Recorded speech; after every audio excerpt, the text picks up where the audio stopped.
বাংলাদেশের এই যে দুটা হাত রয়েছে এগুলোর সাথে থাকবেন। জয় হবে বাংলাদেশের ইনশাআল্লাহ। আপনারা শহীদদের রক্তের সাথে ওয়াক আউট করতে পারেন না, আহতদের রক্তের সাথে ওয়াক আউট করতে পারেন না।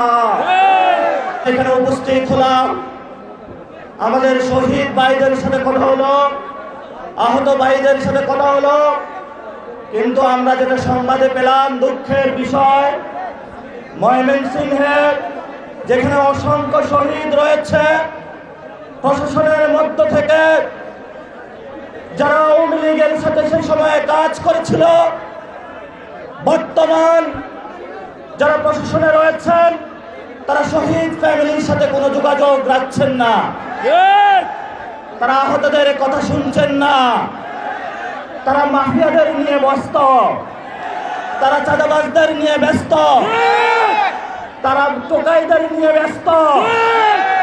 রক্তের উপরে দাঁড়িয়ে যাদের আপনি চেয়ারে বসে আছেন, প্রশাসনের ভাইদেরকে বলবো, ভবিষ্যতে ময়মনসিংহে আর যদি কোনো শহীদ ফ্যামিলির ভাই, আর যদি কোনো আহত ভাই আপনার চেয়ারের সামনে গিয়ে দাঁড়িয়ে থাকতে হয়, ময়মনসিংহের ছাত্র জনতা আপনাদের চেয়ার রাখবে না। প্রিয় ময়মনসিংহবাসী, যখন খুনি হাসিনা আমাদের উপরে গুলি চালিয়েছিল, আমরা কি গুলির মুখ থেকে ওয়াক আউট করেছিলাম? আমাদের যারা আহত হয়েছিল তারা কি ছাত্রলীগ যুবলীগের মুখ থেকে ওয়াক আউট করেছিল? কিন্তু যখন শহীদদের রক্ত, আহতদের অঙ্গহানির উপরে দাঁড়িয়ে একটি নতুন বাংলাদেশের যাত্রা আমরা করতে যাচ্ছি, যেই আহতদের স্বপ্ন, শহীদদের স্বপ্ন আমরা রচনা করতে যাচ্ছি, সেখানে দেখতে পাচ্ছি একটি দল ওয়াক আউট করার চেষ্টা চালাচ্ছে।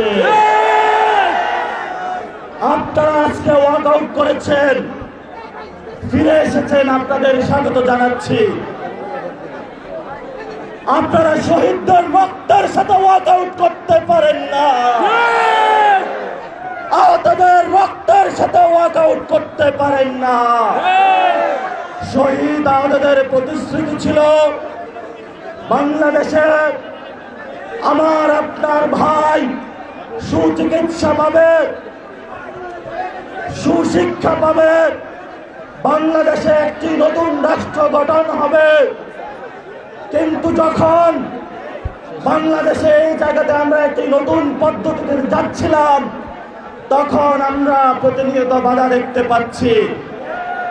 এই জন্য বাংলাদেশের সকল জনতাকে আহ্বান করব, আমাদের সামনে পুরো বাংলাদেশের একটি লক্ষ্য, সেটি হলো বাংলাদেশের সংস্কার।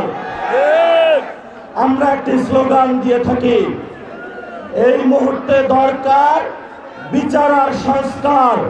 ময়মনসিংহবাসীকে স্লোগান দিতে পারবেন? এই মুহূর্তে দরকার বিচার আর সংস্কার, বিচার আর সংস্কার। এই মুহূর্তে দরকার, এই মুহূর্তে দরকার বিচার আর সংস্কার, বিচার আর সংস্কার। এই মুহূর্তে দরকার। প্রিয় ময়মনসিংহবাসী, বৃষ্টির মধ্যে দাঁড়িয়ে আছেন, আপনাদের এই ত্যাগ তিতিক্ষা কোরবানির উপরে দাঁড়িয়ে আগামী নতুন বাংলাদেশ গঠিত হবে।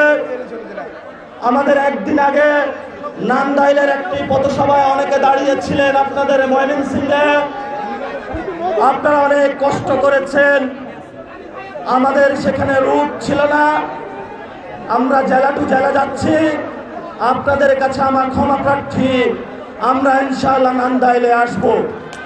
আপনারা হতাশ হবেন না, নান্দাইলবাসীর সাথে আমরা আছি।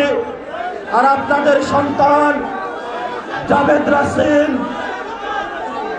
জাহিদুর রহমান, আশিকিন আলম, তানহা শান্তা, মেহরাজ তালুকদার থেকে শুরু করে যারা নেতৃবৃন্দ রয়েছে, ইনজামুল হক, তাদের হাতকে শক্তিশালী করবেন।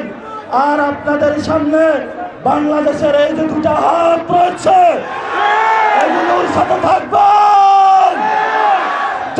হবে বাংলাদেশের ইনশাআল্লাহ।